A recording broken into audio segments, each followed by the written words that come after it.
Price Lord. நன்றிப்பா நல்ல தகப்பனே, நமக்கு நன்றிப்பா. பேசுங்கப்பா. ஹல்லேலூயா. மே துதிக்கிறேன், மே ஸ்தோத்திரிக்கிறேன் ராஜா. ஆண்டவரே, இந்த செய்தியை கேட்கின்ற ஒவ்வொருவருக்கும் இதயமும் நல்ல நிலத்தில் விழுந்த விதையாக 100ஆக பலன் கொடுத்து ஆண்டவரே, உம்முடைய ஆசீர்வாதத்தை தம்முடைய பிள்ளைகள் நிறைவாக பெற்றுக்கொள்ள நீங்கள் உதவி செய்ய வேண்டும் என்று ஜெபிக்கிறேன். அடிமையை தாழ்த்தி ஒப்பு கொடுக்கிறேன். கர்த்தாவே, நீர் பேசுங்கப்பா. ஒவ்வொருவரையும் ஆச்சுங்க, தேற்றுங்கப்பா. ஆண்டவரையை தைரியப்படுத்துங்கப்பா. நான் இருக்க மகளே, உனக்கு நான் இருக்க மகனே, நான் உன்னை பாதுகாப்பேன், நான் உனக்கு பக்கத்திலே இருக்கிறேன் என்று ஏசப்பா நீங்கள் சொல்லிக்கிட்டே இருக்கீங்கப்பா. மக்கள் அதை ஏற்றுக்கொண்டு பயனடைந்து ஒரு நல்ல ஒரு நிம்மதியான மனம் நிறைந்த ஒரு வாழ்க்கை வாழ அவர்களுடைய குறைவுகளை நீர் நிறைவாக்க வேண்டுமென்று நான் மன்றாடுகின்றேன் அப்பா. மன்றாடி ஜெபிக்கிறேன் அப்பா. அவங்க வீட்டுக்குள்ளே மன மகிழ்ச்சியும் ஆடலும் பாடலும் துதியும் ஸ்தோத்திரமும் இப்பொழுதே உண்டாகட்டுப்பா. ஸ்பாட் இம்மீடியட்லி இந்நேரத்திலும் உடைய பிள்ளைகளை ஆசீர்வதியும் அப்பா. ஆசீர்வதிங்க தகப்பனே ராஜா. உமக்கே ஸ்தோத்திர ராஜா. எங்களை நினச்சிக்கோங்கப்பா, எங்களை நினச்சிக்கோங்க. நாங்கள் உங்களுடைய பிள்ளைங்கப்பா, உங்களுடைய வாரிசுப்பா. நாங்கள் உங்கள் வாரிசு. உங்களுடைய எல்லா ஆசீர்வாதங்களுக்கும் நாங்கள் உரிமைப்பட்டவர்கள். உங்கள் இரத்தத்தினால நீர் எங்களை கழுவி இருக்கிறதுனால உங்களுடைய சகல ஆசீர்வாதங்களுக்கும் நாங்கள் பாத்தியப்பட்டவங்கப்பா, பங்காளிகள் அப்பா. உங்கள் இரத்தத்துக்கு நாங்கள் பங்காளிகள்ப்பா. உங்கள் உயிர்த்தெழுதலுக்கு நாங்கள் பங்காளிகள் அப்பா. உங்களுடைய அளவுக்கு அதிகமான ஆசீர்வாதங்களுக்கும் உடைய பரலோக ராஜ்யத்துக்கும் நாங்கள் உடன் சுதந்திரர், நாங்கள் பங்காளிகள் ராஜா. ஸ்தோத் ராஜா. அந்த கிருபையை தந்ததுக்கு நன்றி ராஜா. இப்பொழுதே நிமிஷத்தில் உங்களுடைய கிருபை உங்களுடைய பிள்ளைகள் ஒவ்வொருவர் மேலும் அருள் மாறி பொழியிட்டப்பா. சமாதானத்தை நிம்மதியை வீட்டுக்குள்ளே தாங்கப்பா. பாதுகாத்துக்கிடுங்கப்பா. கோபம் வரையே கூடாதுப்பா. யாருமே கோபமே படக்கூடாதுப்பா. சிறுவரோ பெரியவங்களோ டென்ஷன் ஆகக்கூடாதுப்பா. டென்ஷன் ஆகாமல் பொறுமையோடும் சாந்தத்தோடும் இருக்க நீங்கள் உதவி செய்யுங்கப்பா. கோபம் வந்துடுதுப்பா. சின்ன பிள்ளைங்களுக்கும் கோபம் வருது, பெரியவங்களுக்கும் கோபம் வருது, முதியோருக்கும் கோபம் வருதுப்பா. அப்படி வராமல் டென்ஷன் ஆகாமல் நல்ல சாந்தத்தோடும் அமைதியோடும் வாழ்ந்து நாங்கள் உமக்கு நல்ல பிள்ளைங்க, கனி கொடுக்குற பிள்ளைங்க அப்படின்னு நீங்கள் எங்களை பார்த்து சொல்கிற மாதிரி எங்களுக்கு நீங்கள் உதவி செய்யுங்கப்பா. தானியலை பார்த்து சொன்னீங்களப்பா, நீ மிகவும் பிரியமானவன், அப்படி நாங்கள் இருக்கணும்ப்பா. யோசேப்பு சொன்னீங்களப்பா, நீ கனிதரும் திராட்சை கொடின்னு சொன்னீங்களே ராஜா. யோவானை உங்கள் நெஞ்சிலே கடத்திட்டீங்களே ராஜா.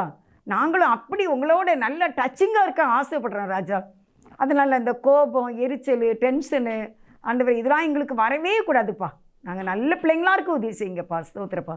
ஆசீர்வதிங்க ராஜா. நன்றிப்பா. பேசுங்க. இயேசுவி நாமத்தில் நல்ல பிதாவே. ஆமேன், ஆமேன். கர்த்தருக்கு ஸ்தோத்திரம். தேவன் நம்மை ஆசீர்வதிப்பார். இந்த நேரத்தில் உங்களுக்கு தலைப்பாக அவர் பிரசன்னத்தை விரும்பும் அப்படின்னு சொல்லி நான் தலைப்பு கொடுத்து இந்த செய்தியை கொடுக்குறேன். அவருடைய பிரசன்னத்தை நம்ம யாவரும் நினைக்க வேண்டும். அது பிரசன்னம்னா என்ன அப்படின்னா, ஆண்டவருடைய சமூகம், அவருடைய சமூகத்தை நம்ம விரும்ப வேண்டும் என்று இதில் வேதத்திலே நம்ம பார்க்கின்றோம். 2 தீமோத்தேயு 4வது அதிகாரம் 8வது வசனம்.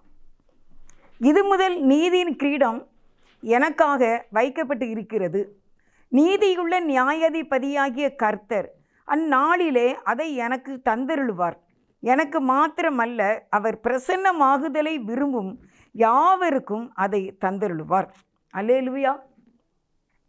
அவருடைய பிரசன்னமாகுதலை விரும்பும் யாவருக்கும் கர்த்தர் நீதியின் கிரீடத்தை தருவார் என்று வேதம் சொல்கிறது. நீதியுள்ள நியாயாதிபதி நம்முடைய ஆண்டவர். அப்போ நம்ம என்ன செய்யணும் அப்படின்னா, ஆண்டவருடைய பிரசன்னத்தை நம்ம விரும்ப வேண்டும். பிரசன்னம்னா ஆண்டவருடைய சமூகம், அவருடைய முகம் நமக்கு முன்பாக இருக்க வேண்டும் என்று நாம் விரும்ப வேண்டும்.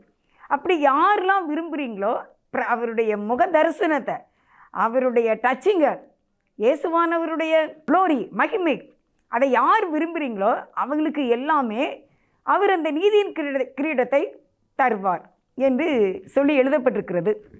நான் உங்களுக்கு உதாரணமாக யாத்திராகமம் 33வது அதிகாரம் 13வது வசனத்தில் உங்களுக்கு ஒரு செய்தியை நான் சொல்கிறேன். யாத்திராகமம் 33:13. உம்முடைய கண்களில் இப்பொழுது எனக்கு கிருபை கிடைத்ததானால் நான் உம்மை அறிவதற்கும் உம்முடைய கண்களில் எனக்கு கிருபை கிடைப்பதற்கும் உம்முடைய வழியை எனக்கு அறிவியும். இந்த ஜாதி உம்முடைய ஜனம் என்று நினைத்தருளும் என்றான். மோசே தேவன்கிட்ட சொல்கிறாரு, நான் போய் இந்த ஜனங்களை, இஸ்ரவேல் ஜனங்களை எகிப்திலிருந்து நான் கானான் தேசத்துக்கு கூப்பிட்டு போகணும். என்ன, நான் கூட்டிகிட்டு போகும்போது நீங்கள் எனக்கு என்ன செய்யுங்க, வழியை காட்டுங்க. வழியை காட்டினா என்ன, நீங்கள் மேப்பு கொடுங்க, லொக்கேஷன் பாங்கல, அதை நீங்கள் என்கிட்ட கொடுத்துருங்க, நான் பார்த்து நான் போயிடலாம் அப்படின்னு சொல்லி கேட்குறார். மோசே கேட்குறாரு. அதுக்கு ஆண்டவர் என்ன சொல்கிறாங்க அப்படின்னா, யாத்திராகமம் 33:14, அதற்கு அவர், என் சமூகம் உனக்கு முன்பாக செல்லும், நான் உனக்கு இளைப்பாறுதல் தருவேன்.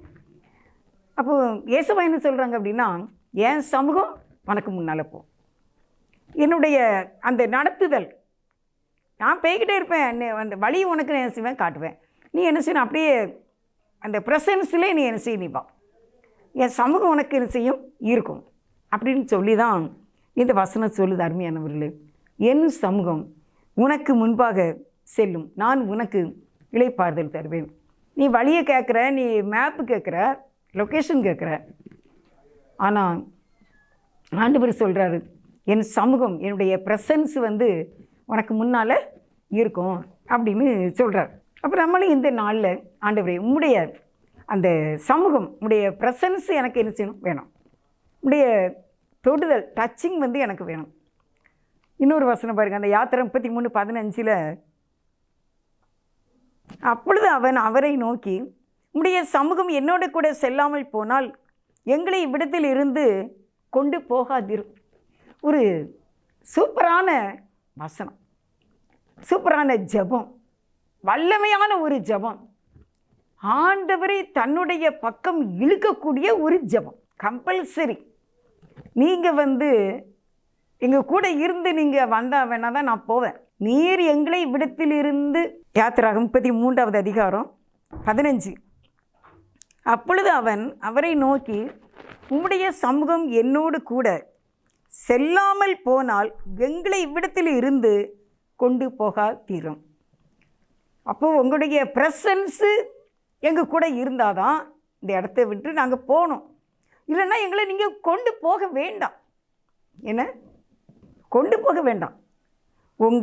உங்களுடைய அந்த சமூகம், அந்த ப்ரெசன்ஸ், அந்த க்ளோரி, அது எங்களோடு இருந்துச்சுன்னா நீங்கள் கொண்டு போங்க, இல்லைன்னா கொண்டு போக வேண்டாம். எப்படியான ஒரு உறவு மோசேக்கும் தேவனுக்கு இருந்துச்சுன்னா இப்படி ஒரு ஜெபம் செய்ய தைரியம் கிடச்சிருக்கும். நம்ம இன்றைக்கி ஜெபம் பண்ணுறோம். இப்படிப்பட்ட ஒரு தைரியமான தேவனோட ஐக்கியத்தினுடைய ஒரு உறவை நான் பெற்றுக்கொள்ள வேண்டும். அந்த இதை தான் உங்களுக்கு நான் சொல்ல வந்திருக்கேன். இன்னும் தொடர்ந்து நம்ம பார்க்கலாம். யாத்திரை 33 அதிகாரம் 18வது வசனத்தை வாசிக்கிறேன். அப்பொழுது அவன், உம்முடைய மகிமையை எனக்கு காண்பித்தருளும் என்றான். ஆண்டவர் என்ன சொல்கிறாங்க அப்படின்னா, அதுக்கு முந்தின வசனத்துலலாம் நீங்கள் பார்த்தீங்கன்னா, நீங்கள் எங்கள் கூட வந்தால் தான் எங்களுக்கு மேன்மை, நீர் எங்களோடு வருவதினால் அல்லவா, நீர் எங்களோடு இருப்பதினால் அல்லவா, என்ன நீங்கள் சொன்ன வார்த்தையின்படி நீங்கள் செய்வீங்களே, நீங்கள் சொன்ன வார்த்தையின்படி நான் செய்வேன், என் கண்களில் உனக்கு கிருபை கிடைத்தது, உன்னை பெயர் சொல்லிலாம் அழைச்சிருக்கேன் அப்படின்லாம் நீங்கள் சொன்னீங்களப்பா அப்படின்னுலாம் மோசே நல்ல தைரியமாக ஆண்டுகிட்ட பேசுகிறாங்க. ஏன்னா அவர்கிட்ட உள்ளத்தில் எந்த பாவமும் இல்லை. தேவனுடைய சமூக ப்ரெசன்ஸையே விரும்பக்கூடிய ஒரு மனிதனாக, உண்மையுள்ள ஒரு மனிதனாக இந்த மோசே காணப்பட்டார். அதனால தான் அவர் அப்படி தைரியமாக சொல்கிறார். உங்களுடைய மகிமையை திருப்பி கேட்குறாரு, உங்களுடைய மகிமை எனக்கு காண்பித்தருளும். இது என்னெல்லாமோ வாக்கு கொடுத்துருக்கீங்களா, எங்களுக்கு எவ்வளோ வாக்கு நீங்கள் கொடுத்துருக்கீங்க, அப்போ நீங்கள் உங்கள் மகிமை எனக்கு காட்டுங்க, உங்கள் க்ளோரியை நான் பார்க்கணும்ல. ஏன்னா அருமையானவர்கள், இன்றைக்கு உங்களுடைய வாழ்க்கையில் நம்ம நிறைய காரியங்களை சந்திக்கிறோம். எல்லாவற்றிலும் நமக்கு உண்மை இருக்க வேண்டும். தேவன் கண்டிப்பாக நமக்கு அற்புதங்களை செய்வார். அவர் பொய் சொல்ல மனிதன் அல்ல, மனமாற மனுப்புத்திரனும் அல்ல. அவர் சொன்னதை நமக்கு கண்டிப்பாக செய்வார். அப்போ இந்த 18வது வசனத்தில் என்ன சொல்லியிருக்கு அப்படின்னா, அப்பொழுது அவன், உம்முடைய மகிமையை எனக்கு காண்பித்தருளும். இப்போ உங்கள் க்ளோரியை கொஞ்சம் எனக்கு காட்டிடுங்கப்பா, உங்களுடைய அந்த ப்ரெசன்ஸை கொஞ்சம் எனக்கு காட்டிடுங்களப்பா. ஏன்னா எப்படி ஒரு தாழ்மையான ஒரு ஜெபத்தை இவர் ஏறெடுத்துப்பார்னு நான் நினச்சி பார்த்தேன். நான் உங்களுக்கு 30 நிமிடத்தில் கொடுக்குற இந்த செய்தியை நான் 3-4 மணி நேரம் அவருடைய சமூகத்தில் இருக்கணும் பார்த்துக்கோங்க. அரசியல்னால் நம்ம பேசிடலாம் நல்லா. நான் எங்கள் அம்மா வீட்டில் வாலி பிள்ளையாக இருக்கும்போது நான் நல்லா அரசியல் பேசுவேன். எத்தனை பேர் இருந்தாலும் சரி, அவங்க எந்த கட்சியை சேர்ந்தவங்களாக இருந்தாலும் சரி, எங்கள் ஃபேமிலி நாங்கள் எந்த கட்சியில் இருக்கோமோ அந்த கட்சியை நான் எவ்வளவு அடித்து பேசணுமோ அந்தளவுக்கு நான் பேசிடுவேன் அரசியலை பற்றி. ஆனால் தேவனுடைய வார்த்தையை நம்ம அப்படி சொல்ல முடியாது. அப்போ நான் தேவன் சொல்கிறது தான் உங்களுக்கு நான் சொல்ல முடியும். அவர் எனக்குள்ளே எழுதுறதை நான் வாசித்து தான் உங்களுக்கு நான் சொல்ல முடியும் பார்த்துக்கோங்க. அதனால் இந்த வார்த்தை நான் அனுபவிக்கும் போது எனக்கு இந்த வசனத்திலிருந்து எந்திக்கவே முடியலை. யாத்திராகம் 33 அதிகாரம் அந்த 18 உங்களுடைய மகிமையை எனக்கு காண்பித்தருளும், உங்களுடைய அந்த ரியல் உங்களுடைய ரியலை எனக்கு காட்டுங்க. என்ன, நான் ஜெராக்ஸ் எல்லாம் பார்க்கலப்பா, ரியலை எனக்கு காட்டுங்கப்பா அப்படின்னு சொல்லி மோசே கேட்கக்கூடிய அளவுக்கு ஒரு தைரியமாக இருந்தார். நம்மளும் இன்றைக்கி அப்படி தான் கேட்கணும். ஆண்டவரே, உங்களுடைய அந்த மகிமை எனக்கு காட்டுங்க, உங்களுடைய ப்ரெசன்ஸை நான் என்ன செய்யணும், அனுபவிக்கணும், நான் உணரணும். எவ்வளோ பரிசுத்தவான்கள்லாம் அனுபவிச்சிருக்காங்க தெரியுமா? நான் நிறைய ஆவிக்குரிய புக்கெல்லாம் படிக்கும்போதெல்லாம் நான் அதெல்லாம் பார்த்துருக்கேன். அப்படியே கர்த்தர் கதவை தட்டி அவங்களோடு பேசியிருக்கார். ரொம்ப தெளிவாக ஆண்டவருடைய வார்த்தையை அவர்கள் இருதயத்திலே அனுபவித்த அநேக பரிசுத்தவான்கள் இருந்திருக்கிறார்கள், இப்பொழுது இருக்கிறார்கள். அதனால் அருமையானவர்களே, இந்த நாளில் ஏனோ தானேன்ற ஒரு ஜெபம் இல்லை, கிறிஸ்துவோடு ஐக்கியப்பட்ட ஒரு ஜெபம் நமக்கு காணப்பட வேண்டும். உங்களுடைய மகிமையை எனக்கு காண்பித்தரணும், உங்களுடைய முகத்தை எனக்கு காட்டுங்க, உங்கள் ரியலை நான் கொஞ்சம் பார்க்கணும் அப்படின்னு கேட்குறாரு, ஆசைப்படுகிறாரு அப்படின்னு எழுதியிருக்கேன். நான் அவருடைய அந்த டச்சிங்கில் நான் வாழணும், உங்களுடைய முகத்தினுடைய அந்த ப்ரெசன்ஸில் என்ன அந்த ஒரு மகிமையில் அந்த ஒளி பிரகாசத்தில் நான் வாழணும் அப்படிங்கிற மாதிரி அவர் கேட்டிருக்கார். இதுக்கு நான் இன்னொரு வசனம், நம்ம எப்படி இருக்கணும் எப்படி இருக்கக்கூடாது அப்படிங்கிறத 1 கொரிந்தியர் 9 அதிகாரம் 24 வசனம். பந்தயசாலையிலே ஓடுகிறவர்கள் எல்லாரும் ஓடுவார்கள், ஆயிலும் ஒருவனே பந்தயத்தை பெறுவான் என்று அறியீர்களா? நீங்கள் பெற்றுக்கொள்ளத்தக்கதாக ஓடுங்கள். பந்தயத்திற்கு போராடுகிற யாவரும் எல்லாவற்றிலேயும் இச்சையடக்கமாய் இருப்பார்கள். அவர்கள் அழிவுள்ள கிரீடத்தை பெறும்படிக்கு அப்படி செய்கிறார்கள், நாமோ அழிவில்லாத கிரீடத்தை பெறும்படிக்கு அப்படி செய்கிறோம். 26. ஆதலால் நான் நிச்சயம் இல்லாதவனாக ஓடேன், ஆகாயத்தை அடிக்கிறவனாக சிலம்பம் பண்ணேன். இதில் இவர் என்ன சொல்கிறார் அப்படின்னா, பந்தயசாலையிலே எல்லாருமே ஓடுவாங்க, போட்டி. அது குதிரை பந்தயமாக இருக்கலாம், இல்லை இப்போ கிரிக்கெட் விளையாடுறாங்க, இவ்வளோ விளையாட்டுகள் இருக்குது. எல்லாவற்றிலையுமே எல்லாரும் விளையாண்டாலும் ஒருவனே பெறுவான், நீ பெற்றுக்கொள்ளத்தக்கதாக ஓடி என்று தீமோத்தேயுக்கு எழுதியிருக்காரு பவுல அடிகளார். அதுக்கு அவர் என்ன ஒரு உதாரணமாக சொல்லியிருக்காருன்னு 26 வசனம் 1 கொரிந்தியர் 9:26. ஆதலால் நான் நிச்சயம் இல்லாதவனாக ஓடேன், ஆகாயத்தை அடிக்கிறவனாக சிலம்ப பண்ணேன். இப்போ சிலம்ப விளையாட்டு விளையாடுவாங்க, 2 பேர் 3 பேர் 5 பேர் விளையாடுவாங்க. ஆனால் அப்படிப்பட்டவங்களோடு நான் அடிக்காமல் நான் வெறும் ஆகாயத்தை மட்டும் நான் அடித்தேன்னா நான் நிச்சயம் இல்லாதவனாக ஓடிக்கொண்டு இருக்கின்றேன். டச்சிங்லாம் நான் ஒரு நபரோடையாவது அந்த சிலம்ப விளையாட்டு 2 பேர் விளையாண்டால் தான் அந்த சிலம்ப விளையாட்டு. அப்படியாக டச்சிங்கோடு வாழ வேண்டும், தேவனோடு நம்ம ஒன்றித்து வாழ வேண்டும், சாத்தானை தோற்கடிக்க வேண்டும். சும்மா ஆகாயத்தில் மட்டும் அடிக்கிறதுனால வெற்றி என்பது இல்லை. அது ஒன்றுமே இல்லை, ரெக்கார்டே ஆகலைன்னு தானே அர்த்தம். என்ன, நீங்கள் எவ்வளோ நேரம் தான் நீங்கள் ஆகாயத்தில் உங்கள் சிலம்பத்தை வச்சு அந்த கம்பை வச்சு நீங்கள் சிலம்பு பண்ணாலும், ஒரு கோலை வச்சு நீங்கள் அடித்தாலும், அது என்ன தான் ஷூட்டிங் எடுத்தாலும் ஆனால் ரெக்கார்ட் ஆகாது. ஏன் தெரியுமா? இன்னொரு ஆள் உங்களுக்கு இல்லை இல்லைங்க போட்டிக்கு. அப்படி அடித்தா தானே யார் வெற்றி யார் தோல்வி என்பது தெரியும். அதே போல் இந்த கிறிஸ்துவ வாழ்க்கையில் ஆகாயத்தில் சிலமடிக்கிறதான ஒரு வாழ்க்கை இல்லை. கிறிஸ்துவோடு கூட நெருங்கின உறவு, சாத்தானை அடித்து வீழ்த்தி இயேசுவுக்கு பின் சென்ற போர் வீரனாக நம்மளுடைய பிரசன்னத்தை வாஞ்சிக்க வேண்டும். அந்த பிரசன்னத்தில் தான் இந்த மாதிரி ஒரு அனுபவத்தை நம்ம அடைய முடியும். சாத்தானை நம்ம அடித்து கோல் போட வேண்டும் என்று ஆண்டவர் விரும்புகின்றார். இப்போ நாய் கடிச்சிட்டுன்னு வச்சுக்கோங்க, நாய் கடித்த அன்னைக்கு 24 மணி நேரத்துக்குள்ளே ஊசி போட்டுறணும். முக்கியமாக ஜிஹெச்சில் அந்த 24 மணி நேரத்துக்குள்ளே இந்த ஊசியை கண்டிப்பாக போட்டுறணும். இல்லாட்டா உடனே எங்கேயாவது எமர்ஜென்சியாக ஒரு ஊசி சொல்லுவாங்க ப்ரைவேட்டில், அது போட்டுறணும். அதுக்கு பிறகு ஜிஹெச்சில் தான் அதுக்குரிய சரியான மெடிசன் இருக்குது. அப்போ அந்த மெடிசன், அந்த ஊசி அங்கே நம்ம போட்ட பிறகு அவங்க தொடர்ந்து 4 நாள் அப்படி போட. முன்னாலெல்லாம் நிறையா ஊசி நிறைய நாள் உண்டு, இப்போல்லாம் 4 நாள் தான் சொல்கிறாங்க. அந்த 4 நாளைக்கு அவங்க டேட் எழுதி தந்திருப்பாங்க, இத்தனை நாளைக்கு ஒரு நேரம் இந்த ஊசியை போடணும் அப்படின்னு.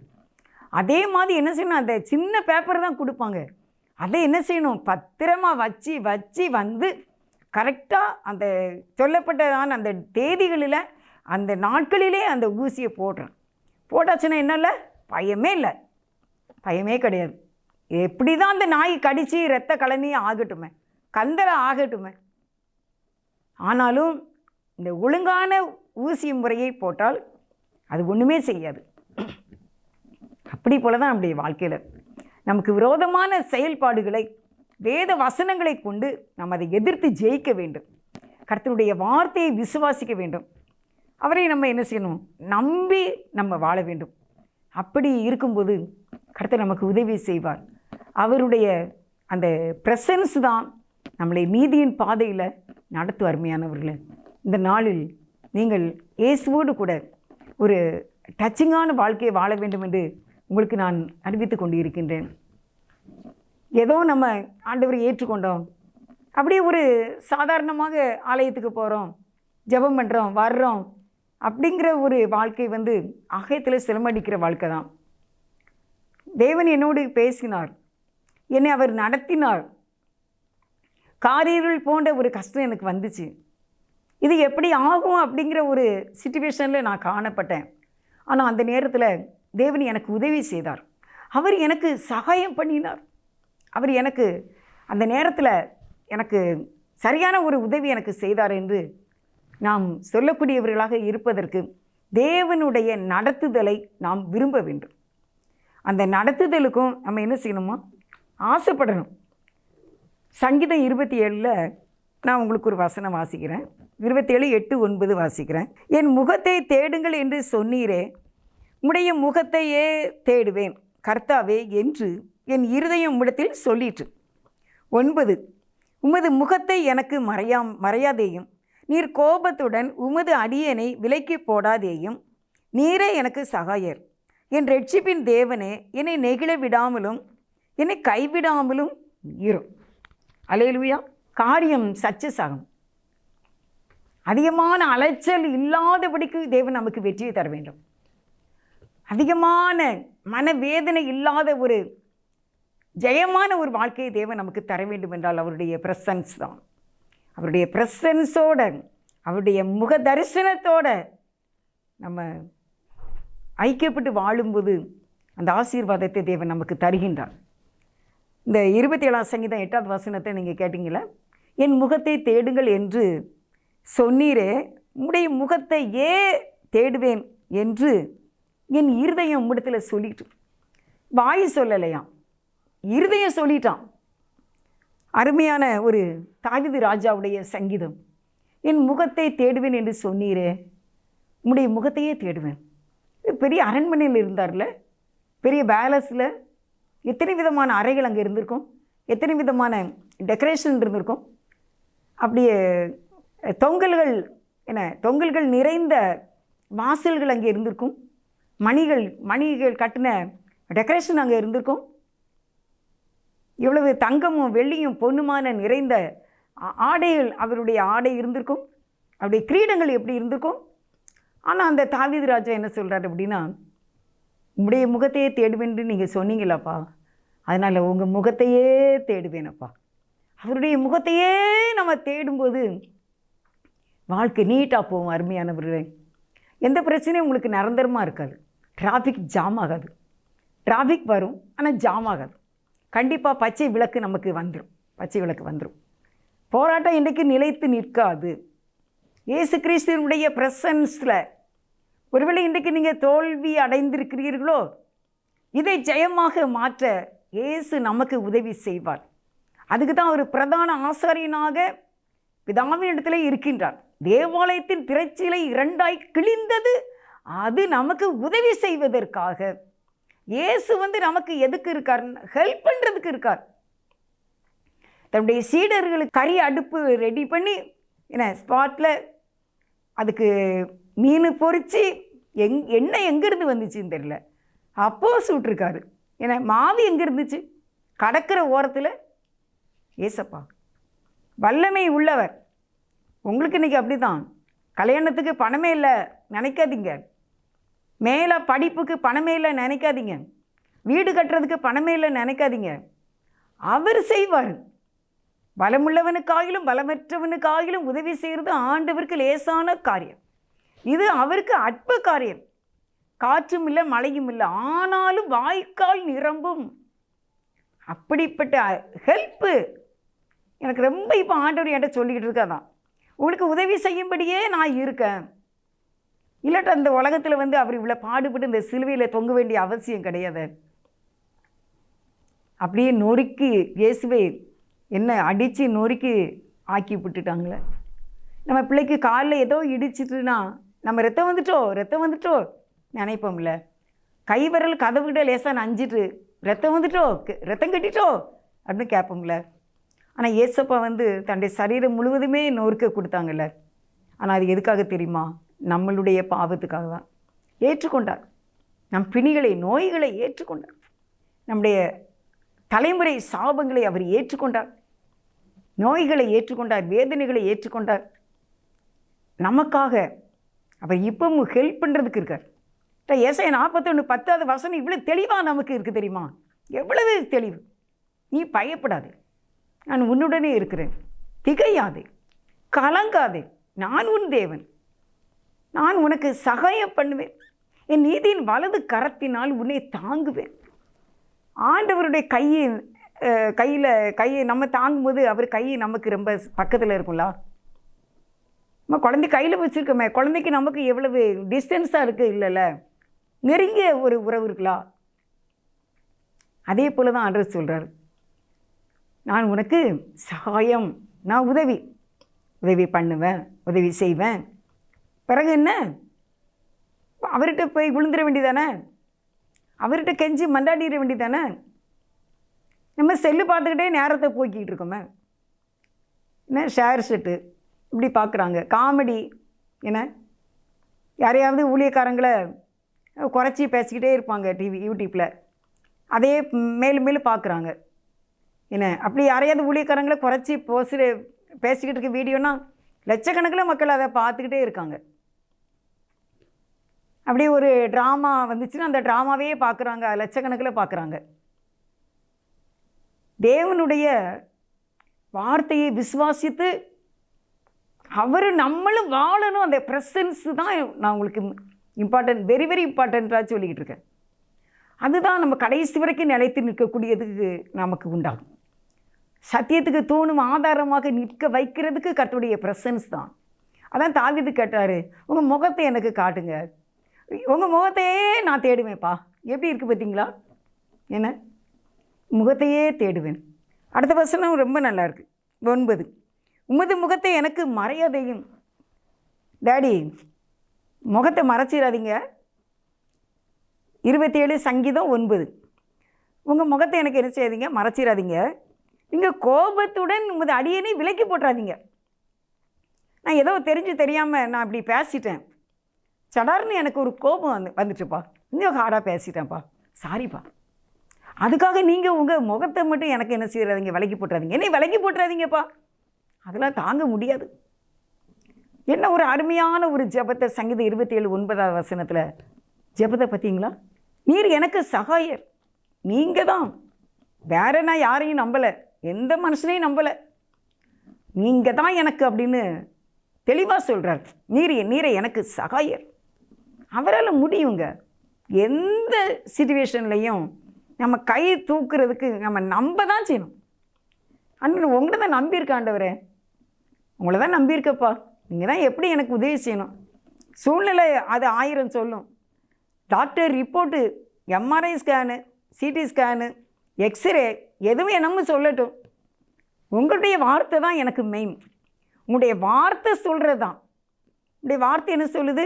நீ ஆசீர்வதிக்கவே ஆசீர்வதித்து உன்னை பெருகவே பெருக பண்ணுவேன், ஏற்ற சமயத்தில் உனக்கு சகாயம் செய்வேன், என்ன உன் பிள்ளை தனியாக இருப்பது நல்லதில்ல என்று சொல்லி ஏற்ற துணையை உண்டாக்குவேன், உனக்கு நான் நிலையான வீட்டை கட்டுவேன், நீ மலடியாகிறாமல் பிள்ளை தாட்சியாய் இருப்பாய், உன்னை சந்தோஷத்தோடு குடியிருக்க பண்ணுவேன், என்ன உன்னை ஆசீர்வதிப்பேன், நீ கடன் வாங்க மாட்டாய், தேசத்தில் உன்னை பழுகவும் பெருகவும் பண்ணுவேன், கர்த்தர் உன்னை மேன்மையாக வைப்பார், நீ பாக்கியவான்.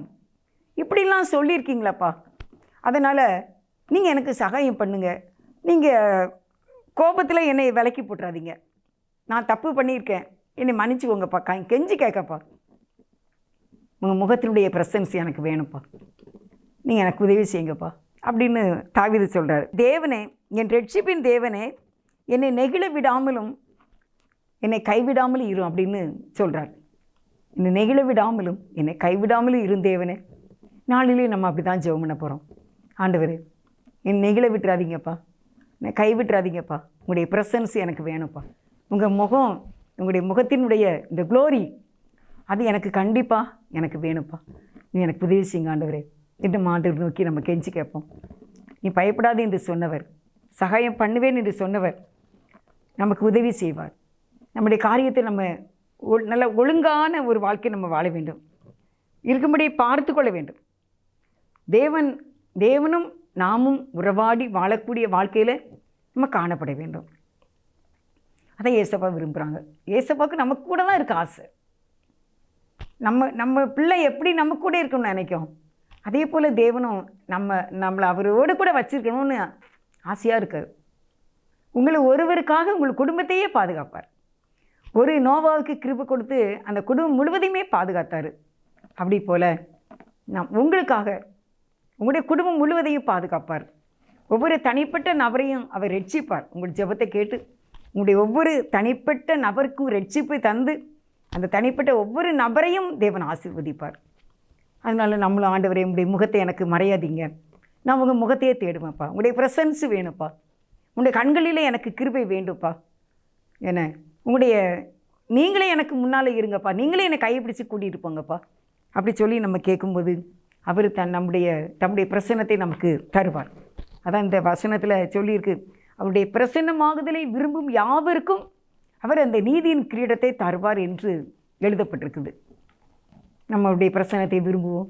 தலைப்பாக இந்த வார்த்தையை கொடுத்திருக்கின்றேன்.